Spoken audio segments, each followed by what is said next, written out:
Newcastle thoughts, and do you think Man United will? Do you think Man United will see an overhaul of your squad happening before the season starts? To the last one, no. I don't think there'll be an overhaul of the squad. Okay. I don't, unfortunately. But bring in players, yes, but overhaul, no. I don't think we sell everyone we're supposed to sell. And Ekatike, I don't know a lot about Ekatike, to be honest. He's but like from what I've seen, he seems like a decent player, so I'm guessing it'll be a good sign. Like a skinnier. He's very similar to Isak. Skinnier, a bit quicker, not as lethal. Still a good finisher. Yeah, I'd love that signing for us. Absolutely love it. We need that attacking depth. So, what? Nah, first. Well, yeah, man. Big up to Carl. I noticed that people when Carl was on, how he tried to be serious and drop knowledge, and then when he got spun with that, then it was jokes and hope and all this. There weren't no hope at the start, though. You know what I'm saying? There weren't no hope at the start. Please, people, come with some opinions and some facts and stuff like that. Please, I beg. But shout out to Carl every single time. Yo, numbers don't lie. You there? Just gonna bring on everyone anyway. Has he gone? Yo, numbers don't lie. Turn your camera on. Let me bring in everyone anyway. I think everyone's here. I think it's CP's here. I need to close this out because it's been over 3 hours. Hamid's here. Hey, Kevin's here. What you lot telling me, man? Oh, what's up, Kevin? What's good? I'm good, man. Been a while. Hope you're well. Yeah, man. Been a while. What you saying, CP? What you saying, Mohammed? What you lot saying? Trying to close out. Just gloriousness, you know what I'm saying? You know what? First, I want to actually, you know how there's what's it called, like a shit sandwich or a compliment sandwich. So I want to give you a compliment first before I do the whole champion of the world spiel. Okay. So I want to shout out the Sarcasm City community that you've created, because first I got the Mud Brothers, and yesterday I was watching the game with my boy Alam, who I met from Sarcasm City. Like, we've been watching every Club World Cup game on the weekends that we can. So big up to him. It was an amazing scene. So that's the compliment for you, or the community, not for you. You know, you're still fraud. So, you know what I'm saying? Sorry. But the one thing I have to say is, I fucking couldn't believe it. That was the most insane final as a Chelsea fan, just because if we win, I'm so used to us winning 1-0 in finals like this, that us winning so comfortably was the most shocking shit I've ever fucking seen in my life. Like, we've had prime Drogba, and we haven't won 3-0 like this shit against the PSG side that some were comparing to the 2010 Barcelona side that we used to beat at times. And I'm like, we had João Pedro play 2 full 90 minutes and score bangers. Well, flawless. This light at the end of the tunnel is actually a light and not a train. I fucking can't believe it, bro. I cannot believe it that we have a striker. He's a good chance. He's playing well. He's a good striker. I can't. Also, Cole, you might say what you want in the league, but in finals, as Lewis said, he's our Drogba. He is our Didier Drogba. He has scored and assisted in every final he has played in Cole Palmer, from Man City and for Chelsea and for England. And that's what he's become. So he is our modern day Drogba. Reece James is growing as ever, and I think Mark Cucurella is going to be our new age version of Azpilicueta. Mr. Consistent. That's what he's been for us. That's what he is. And he is the best left back in the world. Because people are giving this whole Nuno Mendes. Nuno Mendes. I'm taking Nuno Mendes. No, fuck I'll off. Get Cucurella. No. We're not doing this. We're not doing this. Man was getting spun. No, man was getting spun by Sancho and Borussia Dortmund. So if we're counting this whole Cucurella's first year was getting spun. No. If we're doing this whole calendar year bullshit, Cucurella was the best left back in the Euros, got the game-winning assist in the Euros. He was. Right? Continued that form onto now and fucking locked up Kravitz, whoever he had, in every time he faced. This first time he faced Liverpool, he was suspended because of too many yellows. He locked up Salah in the second time we did it. Locked up Saka. He's locked up whoever we had to face in PSG. He's locked up every player he has had to face in the Premier League in the right on his side. He is the best left back in the world. Unlike Nuno Mendes, he can bomb up and recover. He's added goal scoring. He's actually got his let's not act like Nuno Mendes can't do that. Come on, man. No, he didn't do it in the game. I didn't say Nuno Mendes can't. I said Cucurella has added goal scoring on top of what he has already been doing. He's added that to this season. He's gotten us key goals where we've won 1-0 because of Nuno, Cucurella, not because of that. I like Cucurella a lot. I think no, but he is the best left back because we're doing this whole calendar. Because you can't say from last season because then Nuno Mendes was getting fucking spun by fucking Sancho. So if we're doing from last summer, then Cucurella was the best left back. No, Cucurella was the best left back in the Euros, and he continued that form. Yeah. No, and he continued that form. He didn't drop off from that form. He continued that form for Chelsea. So then, if he's continued that form and shown up in the Club World Cup, then he is the best left back. That's why I'm saying this. If you're saying the calendar year, he is the best left back. By the way, I don't think it's a crazy opinion to have. I'm taking Nuno Mendes. No, I'm not saying you are, but people now saying we Chelsea fans have been saying Cucurella's brilliant. I think he's no, I know. He's been quality. Yeah, no, we've been saying this as a fan base since January, but still the wider world does not think he's good enough because what? He fucking has David Luiz hair? No. Yes, like, is that it? Are you finally done? No, not yet. No. Just. I know. You're I'm talking about the last conversation. Sorry. Yeah, he's talking about me. Yeah. It's done. Yeah, he's gone. No, Bale's human now. I was playing some Pokemon. That's why I wasn't locked in. No, it's gone. The last thing I wanted to say besides the midfield of Caicedo and Enzo, which if people are saying PSG is the best midfield in the world, I think we're better. If we're talking about depth, we are better. We have Lavia at the back and we have Andre Santos. Fucking go for it. Bet. Let's go band for band, as they would say. Let's fucking go band for band with PSG. I'm ready. Let's fucking go. And we got the Sugo kid who's supposed to be a less technical Caicedo. Let's fucking go. Because where the fuck is Zaire Emery this season? Fucking nowhere. So you only got 3 midfielders. I give a fuck about PSG. So let's go fucking band for that. And one last thing. Colwell has fucking stepped up. Has stepped up in the second half. And that potential that people saying that he could be, of not one of the world's best, but still a very top-class center back, he can be that for us. Because he's still only 22. And Virgil van Dijk was in Southampton in 22. So if you can develop like this, you can. I believe in you, dude. And that's the last thing I want to say. I just want to give props to the manager as well. Fucking unbelievable job. Yeah. Unbelievable job.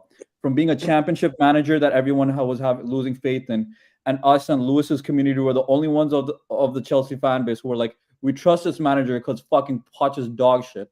And the second we were first place until December, until fucking Jackson decided to get injured, and we lost our entire striking force. And then we got some of that back, and look how much better we do. Nice. So yes. And I never said no. First of all, I never said he's VVD, but VVD was in Southampton at 22, and Cole was playing for Chelsea. So if no one believed when VVD was first in Southampton that he would be the best defender in the world. And I'm not saying Cole will be, but he still has a potential. He's still only 22 and the best center back for Chelsea, who's a top 4 side, and literally we just didn't concede to PSG, who has beaten teams 17-0 for the past 7 opponents they have faced. Besides Botafogo, yeah. In terms of European teams, they're 17-0. The American ones count too, so it's 17-1. But yeah, I hear you. I just said European teams, but cool. Yes, let's add a Brazilian team. Cool. Well, they lost to Botafogo? You're going to count it in there? Let's see Cook, man. Fuck. Yes, but European sides, they haven't conceded a fucking goal. Against Real Madrid, against Inter Milan, against Bayern Munich, against so many teams. Yeah, I know. And they beat every Premier League team, including Liverpool, including Arsenal, including Man City. So every top 4 sides besides us, they've beaten. 100%. So I'm saying you get me one more. They conceded against you. We scored 3. Thank you. No, congratulations though. I didn't say anything. No, not you, Jez. Oh, comments off. Fair enough. Hey, comments. Hold the comments. My apologies. You know what I'm saying? No. Continue. Yeah, and so yeah, I think we get a backup left back for Cucurella. You give me one more depth defender because Badiashile is injured and Fofana's fucking forever injured, and you get me one more winger because Madueke is gone. So I want to back up a starting left winger if we can get Rodrigo or something. And I'm ready to go for the league. Or give me Morgan Rogers. I'm going for the league. And even if we don't get these signings, Taylor in the chat, I'm closing out. Yeah, and even if we don't get these 3 signings, I'm saying I still have confidence enough for the Champions League because this is what we fucking do. When we are the underdogs now and these European competition shit, this is what we do. We win unexpectedly every fucking time. I didn't think you'd win the Club World Cup, so let's fucking go. Now, can I ask a question though? Yeah, go for it. But not after this window, do you consider yourself the underdogs though? Because I don't think that Chelsea are necessarily underdogs no more going into competition. Yeah. Do I still think that?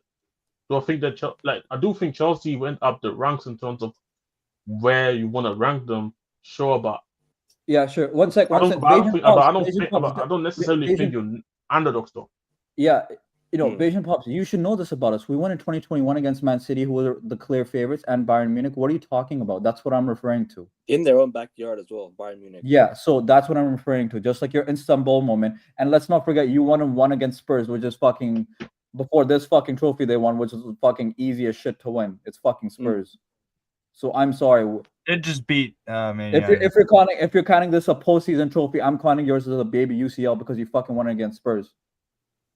Chelsea won the Champions League to get there. Yeah, what's the point? Did you have a question?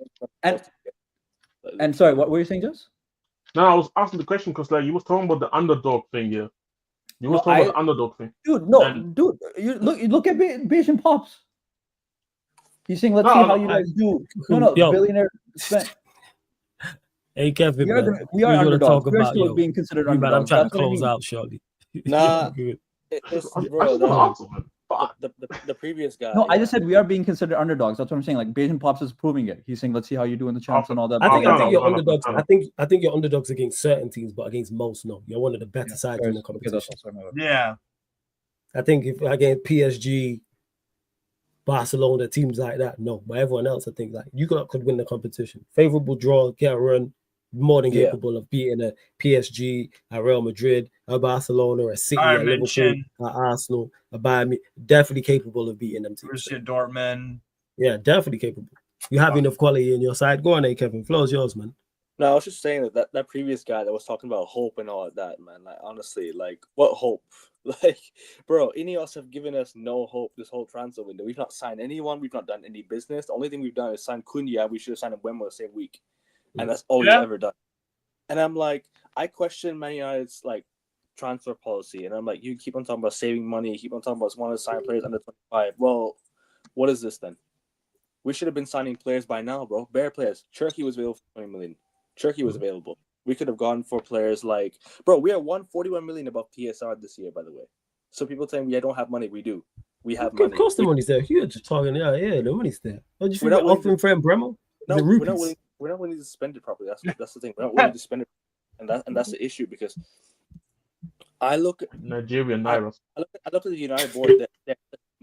They're just hella stingy, bro. And that's the one thing you don't need from a board who's proven themselves over the years or from a board that's proven themselves that they can't handle a football club behind the scenes. Why are they the ones making the decisions now? They should have been sacked time ago. Why is Ineos sacking players? Why are they sacking people in mid transfer window? It doesn't make sense. You're sacking these people mid transfer window. Now, I just seen the news the other day. Ineos is sacking people in the midst of a transfer window. I'm like, what are you doing? Why don't you sack them prior to the transfer window? You're doing all that stuff off behind the scenes. Why don't you just sign some players? Sign some players. All I keep hearing from the club is PR. We're going to sign Mbeumo. We're not going to sign Mbeumo. You watch Mbeumo be in the Brentford starting lineup on the first game of the season. I promise you. You watch him. I actually agree with you. I agree with you. You don't think we get Mbeumo? No, I think we do. Because why is it? It's going to escalate. That's the thing, and I don't want it to because that's the thing with a lot of these transfers. Like for example, Gareth Bale. We all thought he was going to Madrid, but then he was on the bench for Tottenham in the first game of the season, I think, and then he went to Madrid. So it might just be like a late transfer because United is slow. We're just slow. We're not. And Kevin, like Flawless and me and a lot of people on the channel said, what else are Ineos? They're incompetent. So of course they would fuck up. Of course they're capable of fucking up this deal. Yeah, but that's what they've been doing though. That's what they've been doing. Like, look, the signs that we've made, like I've been saying on here many times, the signs that we've made, I have no issues with the signs that we're making. No issues at all with the signs that we're making. It's the transfer. It's the duration of the transfer. We're slow in making moves, and that's the issue, bro. Because I just wish by next week we'd have had 3 or 4 players done, signed, dealed, and delivered by preseason. Where preseason literally starts on Saturday against Leeds United, and you know me, I hate Leeds, and I want to beat Leeds. I want to be there. I want to have a squad against Leeds to actually win. We don't even have Europe this year, and you know what's funny? I don't even think we break top half now. I don't think we break top half now. Not with this current team. No, we're not going to break top half. 11. No, with this current team and the players staying, that type of thing. Yo, Mohammed, you've been on here for yonks, man. Get some better Wi-Fi, man. What's wrong with you? This guy. Just get some better Wi-Fi. He's in Nigeria right now. No, he's not. The thing is, he's in Korea. I know. This is the joke. That's the joke. That agent, yo. This guy's in somewhere that I know that has good internet. You know what I'm saying? Yo, I ain't gonna make the, you know what? I'm just gonna bypass the obvious joke there, but you understand the overall point I'm making, people. Fill in the blanks, man. Like, fill in the blanks. Fill in the blanks. Fill in the blanks. Yo. I'm waiting for someone to make a chicken and watermelon joke about me in the chat. Don't worry. Sorry, go on. As you were, man. We got a few stereotypes. Another $10, 10 years back, man. For fuck's sake, man. You do it all the time, yo. Some of the words you called Ghanaian players. You know what I'm saying? This fucking guy. Sorry, go on. Oh no. My favorite Jez quote. They're not black stars, they're just black. yeah. I'm Ghanaian though, so I can say it though. But hey, Kevin, continue, man. Before this show derails, man. Listen, my family, we consider ourselves brown, like Indians. So we consider ourselves brown Indians. So that's I can't say it still, but you know what I mean. We come from a brown family, so that's why. And I consider myself a cracker. So. All right. This guy. For those that maybe not watching, Steve is IC1. You know what I'm saying? He's 110% Caucasian. This guy is crazy, you know. But I just said I consider myself the C word. This guy is mad, you know. To defend myself. Yo, I don't know what's going on, man. I don't know what's happening. This is some city after dark, bro. Ritz crackers. Ritz crackers. Well, keep them for the playbook. Keep them for the playbook. Sorry, Kevin. Go on. Nah, I can't fully what you're saying in regards to selling blow up, the lack of buying players and the lack of selling players and just nonsense. Yeah. But Jess, also want to congratulate you on the championship, man. OKC winning the championship. Yeah. Thank you, bro. Thank you. That was well deserved, honestly. Like, and honestly, like, I just want to mention as well that this he's saying, a Scouser is telling a United fan just hope. Of course, he wasn't serious. I actually have a Scouser in my chat who actually keeps it real. Like, whenever I'm live, he's always there. He keeps it real. He ain't like trolling or anything. He's like, he says it as it is. Because I call out Ineos every single day. I call out Ineos every single day. Show just got worse. Fuck, you know. Yeah, Lord. Sorry, go on. No, I was just saying, I call out Ineos and the Glazers every single day. You're ecstatic to see Mohammed. Yeah, sure. Sorry, go on, Kevin. No, it's cool. You know what I'm saying? Price of the economy just went down in the city. Fuck, you know. Sorry, go on. He's not even showing his full face, bro. That's the thing. Nice of you to not be in bed and not have and have a shirt on. You know what I'm saying? How nice of you, you know what I'm saying? Nice of you, Mohammed. You know what I'm saying? This guy, you know, is always just in like fucking joke. Hey, what's going? I have no idea, man. I don't know what's going on, man. I'm lost, man. I should have built a wall around the city a long time ago, man. That's and banter. Hey, don't throw us out like certain people men do with the police. Hey, don't do that. Don't do that. I don't want to go there, man. I keep for the playbook. Hey, people, if you want these things to continue, subscribe. No, follow to the playbook, man. Yeah, follow. You know what? Follow the playback because you see the conversations where like Jazz even is like, "I'm gonna stop here." This would have just kept going on the playback, people. Some NBA teams getting battered and down 40 points. We got to talk about something, and it ain't going to be the game. So, yeah, that's what it is. My bad, Kevin. And yeah, Hassan, man is still alive. Big up and shout out to Corey as well. We'll talk about hope, the gal and the idea. Yeah, it's fucking hope. You know what I'm saying? Remember, you know what? If it's hope, I'd prefer it to to be her on a poll picking up some notes. You know what I'm saying? Run me that. You want to help me? That's take me there. That's the GTA 5 thing that we got to run. Yeah. We got. Yes, Mohammed. What are you saying, man? Talk to us. Steve, do you think you'll keep Isak this season? Yes, we're keeping Isak. Okay. Of course we are. Nobody's paying 150 million for Isak. Please Find keep it. him. Huh? Keep him, please. Yeah, you better keep Isak this season. You know, please. Liverpool, you can't let Liverpool have him. Well, Liverpool gonna pay 150 million for him. Please no. I think they might have it. Yo, Steve, loan him to us for 6 months, man. Fuck it. 10 years, bro. Just don't sell him for any price. Bro, 10 years in a row. I don't think we will. Please don't, man. Don't sell him. We'll go to Barcelona next summer. Cool. You know what? Even better. Even better. Good choice. That works. That's Robert Lewandowski replacement right there. Yeah. Yeah. You know what, Mohammed? Spot on. Okay, you making valid points, credible points. Well done, man. My guy. You're just bashing. Yeah. I was doing a good job. I hate this guy. You know why? Because he just crashes on me all the time. You know what I'm saying? That's why I'm just like this. That's why I attack first. This guy will join and be like, Flawless, you're a fraud. What? You know what I'm saying? What are you saying? Like, you're a joke, man, and all this. But hey, Mohammed, congrats on obviously the Club World Cup.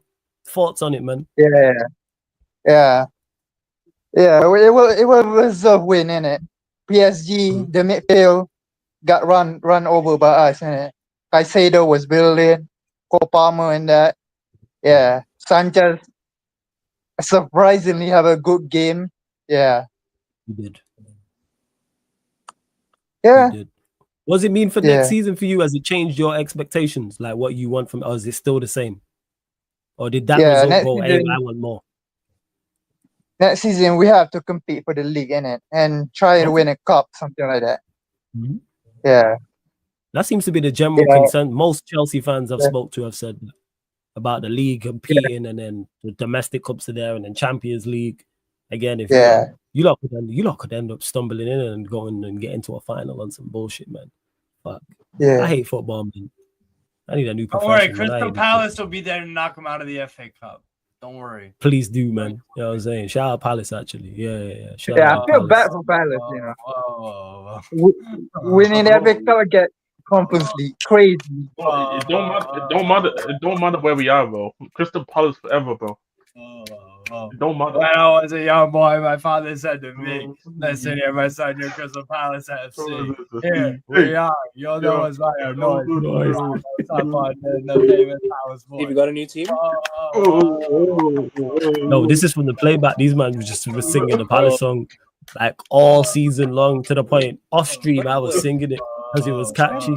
Yeah, we love you, we love you, we love you. We follow, because we're the Palace.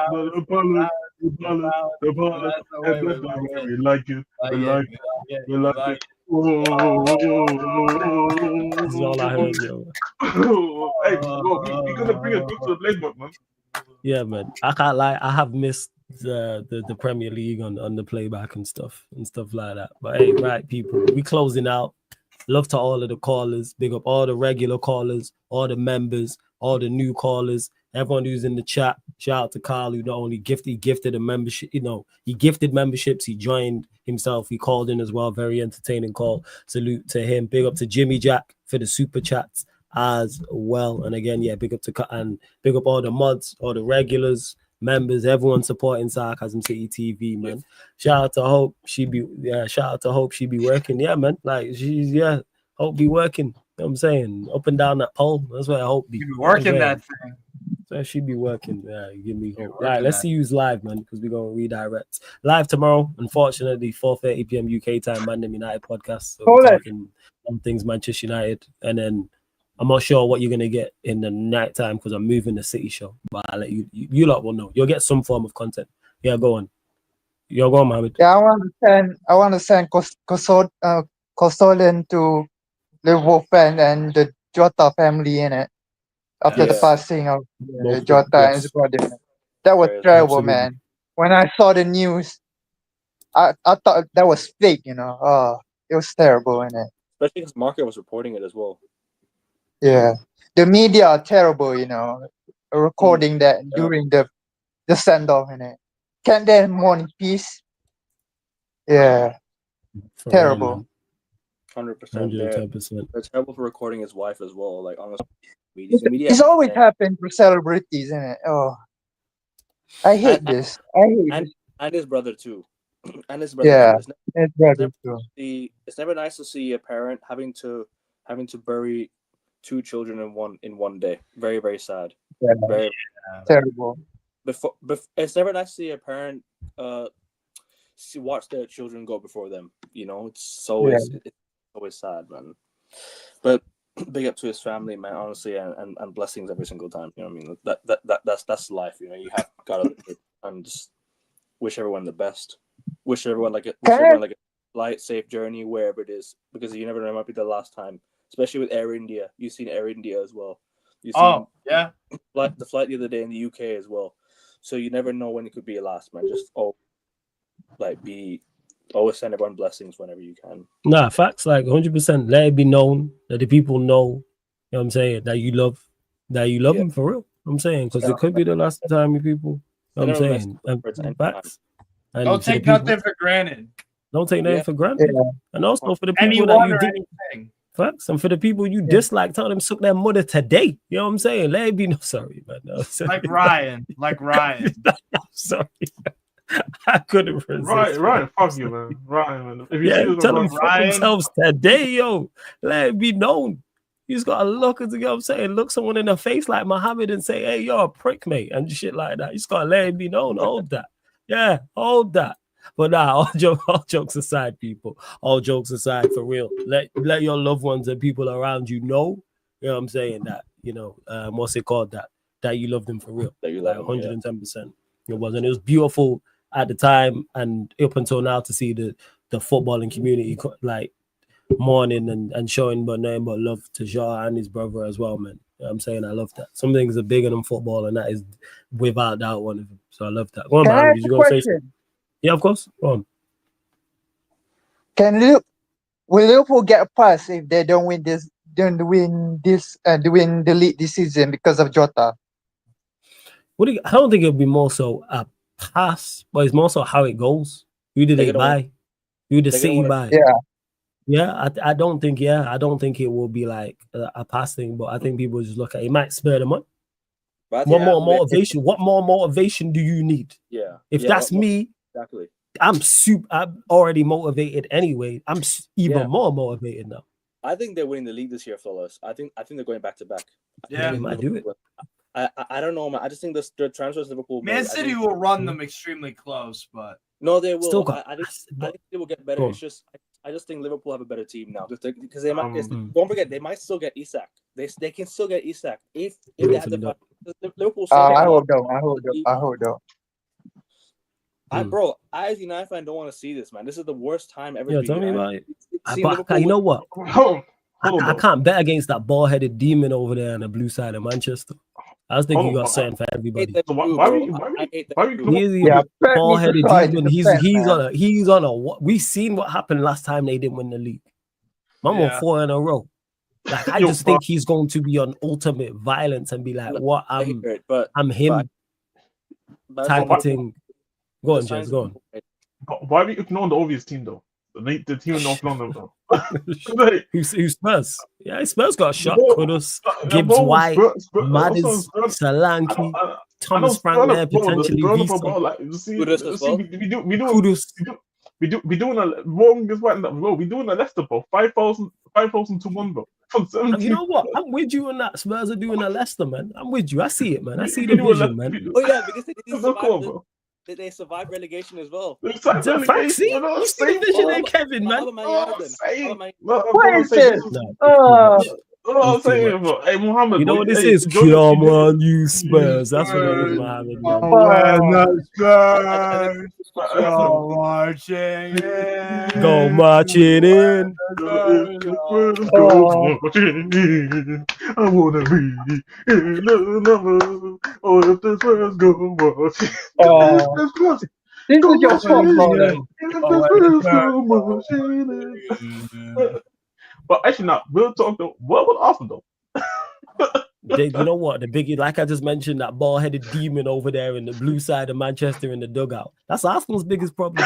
I actually think you add Gyökeres, the team's there to win the league. The problem is the Spanish done.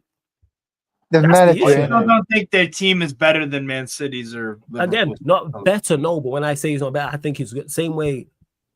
The Liverpool team last season, I don't think is no one. You didn't look at that and go, "That's a Premier League winning team," but they have quality there. Slot did that. A manager, I think, that can do that at Arsenal. They have enough there, in my opinion. They got a good enough defense already. I think the midfield can function, and I think with the Saka and Gyökeres, you have two difference makers there. Yeah, What I didn't know the guy. He's a good I'm not saying player. they're better. Here, what I'm saying. I'm not saying they would win the league with a better manager. I'm saying they are capable. Yeah, with a better manager. That's what the team is there. I just don't think he's the biggest issue. Because put it this way, I don't think Liverpool win the league if with this season just gone if Arteta's their manager. Of course not. That's my point. No, if you give Arteta that Liverpool side that just won the league, they don't win it. Arsenal have a good chance to win, but I don't think they'll win it. I think they'll be like the third best team because if they're gonna be third. They signed in Gyökeres to go backwards, which is going to be a great agenda to run. That's fantastic. Yeah, Yeah, he's holding them back in it. Yeah, Hey, what did I tell you about Victor, bro? You can't win with Victor. You need Victor. Yo, that is mad funny. We will. Let's Let's go with Victor. I'll say, let's go Victor. You see, Victor got bitch. I was like, and he's still getting bitch, bro. Oh shit, yo, that is mad. Oh, they're gonna get the number 14 too, you know. Just know they're gonna get the number 14. Crying tears because he's froze smiling makes it even funnier. Hey, somebody look at the big grin on his face. Look how he's froze. No, fuck's sake. I wanted to screenshot that. Fuck. Now you can rewind back and go screenshot it, bro. Oh my god, yo. Nah, true that. Yo, Bobby, that's funny, yo. It's mad funny.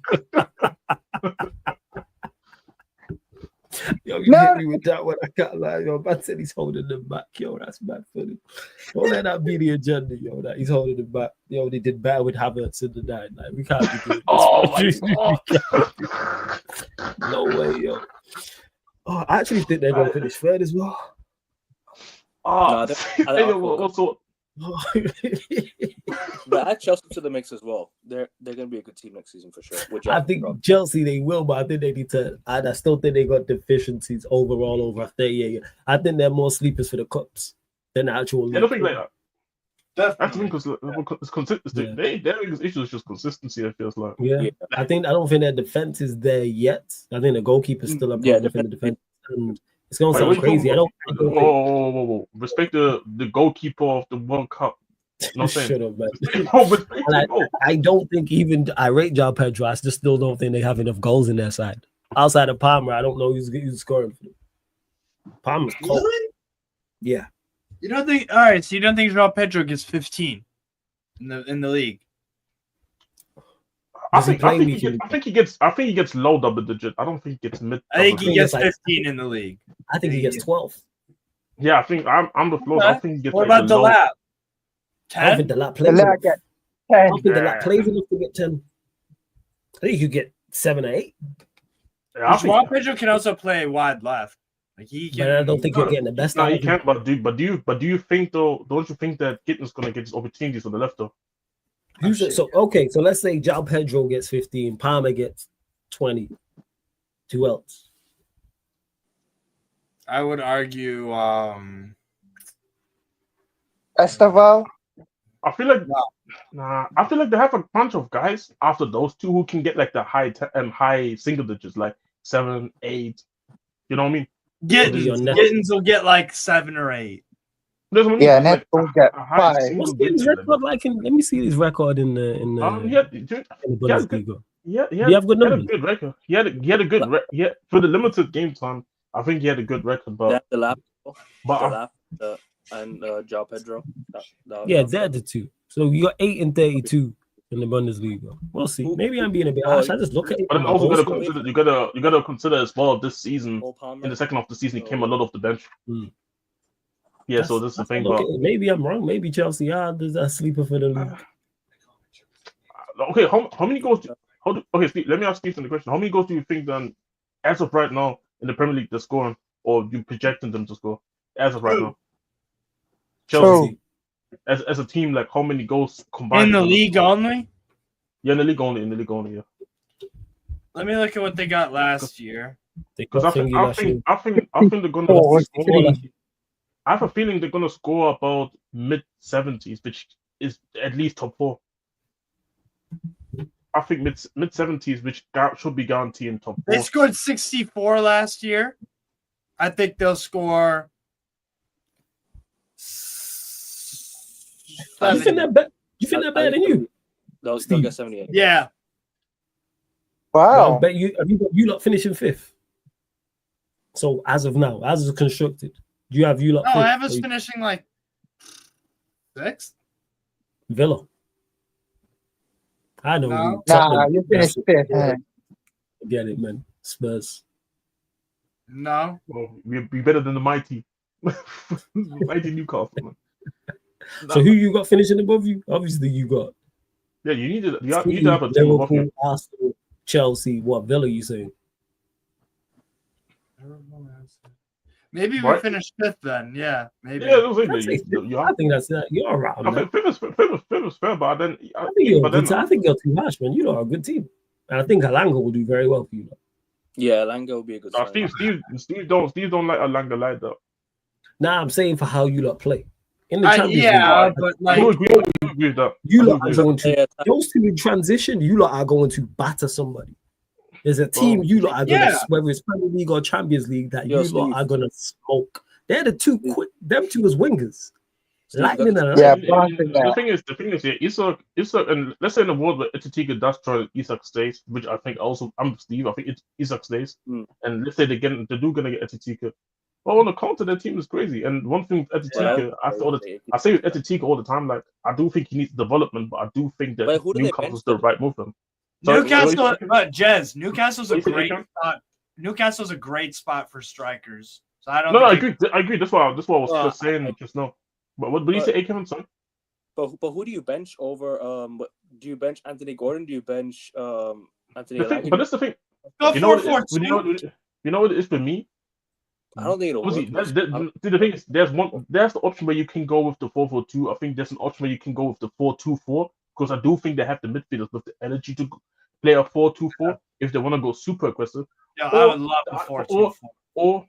Or the other option is you have just a lot of options. You're gonna have a lot of options just to have because the reality is like when you looked at Newcastle's front three last season and you saw the inconsistencies of certain players. And Jacob Murphy sometimes wasn't good enough. Like I feel like with Newcastle, it's a situation where they just need quality, not only in the starting 11 for the attack, but also just in the depth overall. So I think just getting somebody like Etitika just helps, it gives them options, and I think that's what they needed last season, and I think this is what they're addressing right now. Can Etitika play as a 10, or is he a sole 9? No, I think he's a 9 or left winger. Yeah, how much? So maybe they drop. Maybe like Joe Linton don't play a game, and then you have the two midfielders, and Isak plays like as a 10 type of thing, and then you play Etitika in front of him, for example, and then it's Alanga and Gordon, and then this is what I mean with like a 4. This is what I mean with like a 4-2-4, where you're playing with two strikers, but then one of them drops deep.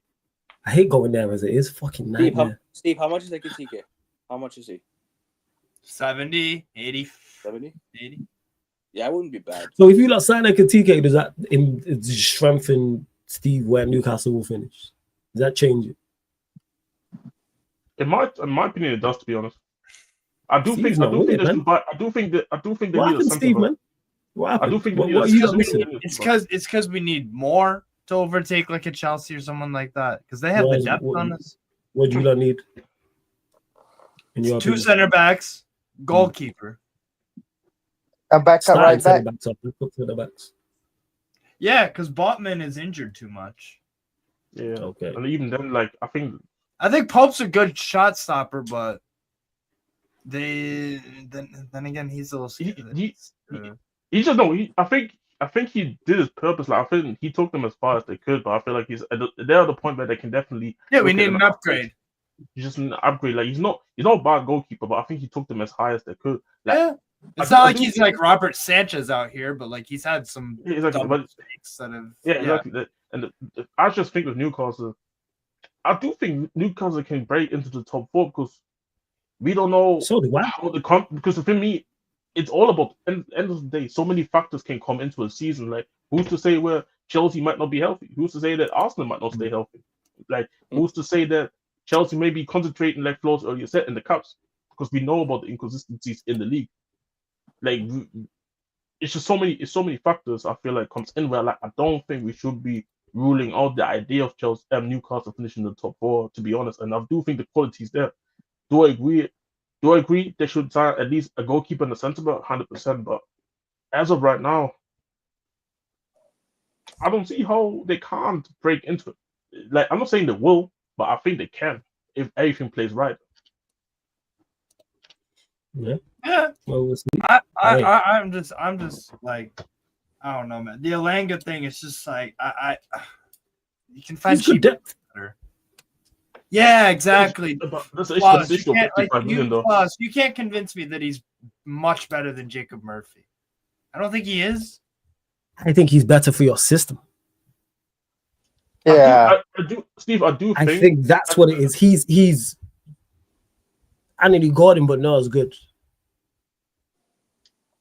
Let's say it this way. The profile's he's not as good as Anthony Gordon, but the profile, like I said, you lot are going to. There's going to be a game. No one's expecting it, and you lot are going to batter a team like 5 or 6, like 7, yeah, something like that. Because you lot packed up. I think what game was it? I think Ipswich. I watched. Obviously, I watched it. 4-0. To watch, and it was early. You're going to do that again, and it's not going to be expected.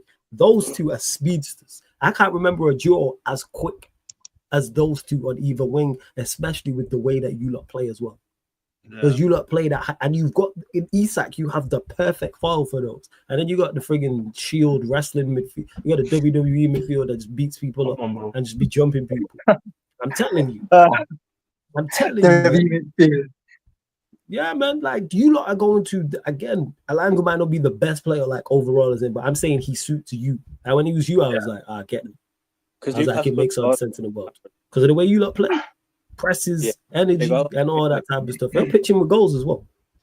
That's the thing for me is that, like, if you guys were playing like a possession type of football and stuff, then I would be super worried about like a signing like that. But I feel like for somebody, but that's what I kind of want us to do, Jazz. Because when we play Everton at home, when we play Fulham at home, Brighton. Yeah, that's what you should. I think, but then this is that where Ekitike comes in.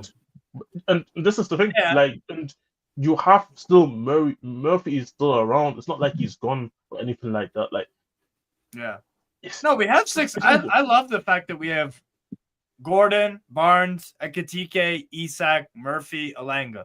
That's a solid good, 6. That's a good thing. And again, it works for various things. And the way you play suits Alanga, Ekitike more so, like you said, for the what's it called? The when teams are sitting in. Yeah. And he helps with your press. I'm already dreading going to you lot already. But that's the funny part about it, the floor is that Ekitike feeds them for both systems. Like Ekitike, like when it comes to pressing numbers, I think he was one of the best pressers in the Bundesliga.